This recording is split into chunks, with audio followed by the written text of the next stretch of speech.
وما تلك بيمينك يا موسى؟ قال هي عصاي أتوكأ عليها وأهش بها على غنمي ولي فيها مآرب أخرى. قال ألقها يا موسى، فألقاها فإذا هي حية تسعى.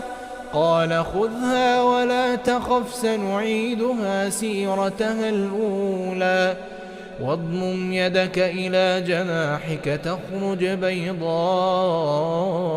من غير سوء آية أخرى لنريك من آياتنا الكبرى. اذهب إلى فرعون إنه طغى.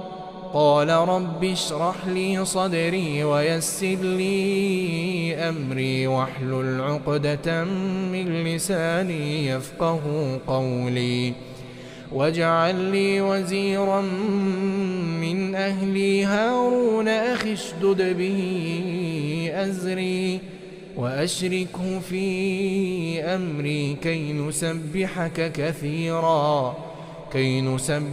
كثيرا ونذكرك كثيرا